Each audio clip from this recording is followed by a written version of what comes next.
Oo, naramdaman ko talaga, nabigla po ako. Kasi bakit ganitong araw pa?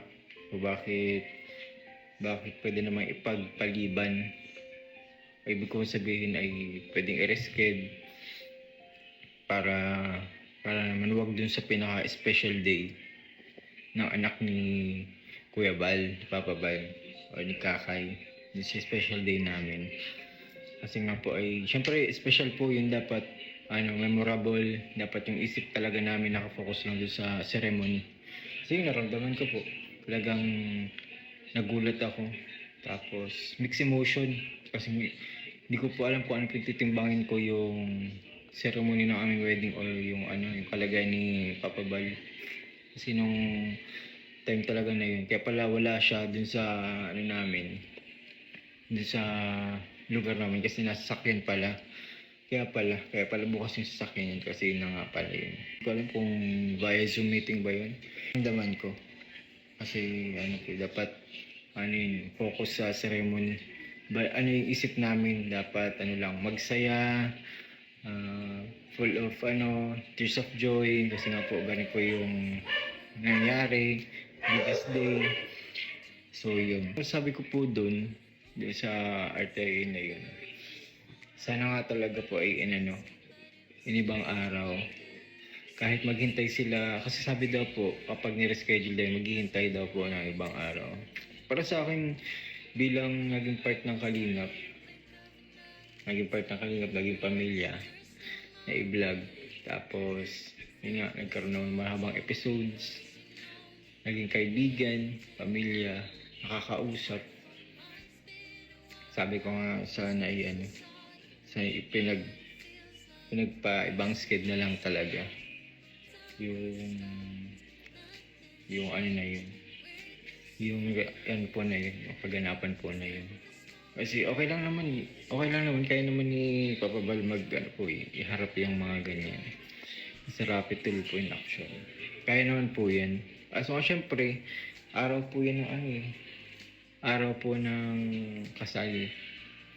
So, dapat po talaga nakapokus talaga sa dun sa ceremony na yun. Po na yun. Kaya, inisip ko nga din po si Papa Bal kasi nga po, di ba, inatake na siya, ng high blood. So, iniisip ko yun kasi sobrang init din nun. Baka makadagdag pa ng factor para makontribute, para maging mangyari ulit yung atake na yun. Kasi hindi po biro kapag inaatake ng high blood Pwede ka na niyang ma-stroke. Or hindi mo na magalaw yung kaliwa or kanan mo kamay. Yun po, yun yung iniisip ko din. Kasi nga, syempre, bawal po baga stressin ang mga may ganyang kondisyon po. Syempre, mahirap na po. Kasi siya, irreversible siya. So, kapag nangyari na yun, inatake ulit tapos na-stroke, hindi na po siya magiging agad-agad. Yung magiging normal agad. Kasi na-stroke ka na. Once stroke, always stroke. Magagalaw mo siya pa konti-konti. Kailangan mo pa ng therapy. So, mahirap po yun. Sobrang hirap po ni mga kalingap. Kaya nga po, kaya medyo kabado din. Pero thankful pa rin ako kasi naging okay man yung wedding ceremony namin ni Kakay. So pang-apat, galing din sa kanya. From Anonymous. Anonymous po siya. Ano naramdaman ni Bride? Yun. About naman kay Bride. Nung nalaman ang nangyari kay Papa Val niya. Ako kasi, hindi ko po alam. Kasi po malayo ang room ko sa room niya. Hindi ko po alam kung sino nagbalita sa kanya during na ganun. Na sa rapid tool po in action. Hindi ko alam kung sino ang nagpaano sa kanya, nag-remind. Sana inisip, nung nakita ko yun na ongoing yun, sana hindi makita ni Kakay. Ganun yung nasa isip ko talaga. Gusto ko, yung isip niya ay makapag-focus lang talaga sa ceremony. Kasi nga ay, syempre, wedding ceremony niya yun, namin. Kailangan namin makapag talaga, focus talaga doon sa ceremony na yun. Kaya hindi ko po alam. Hindi ko alam kung si Grace, kasi si Grace umiiyak eh.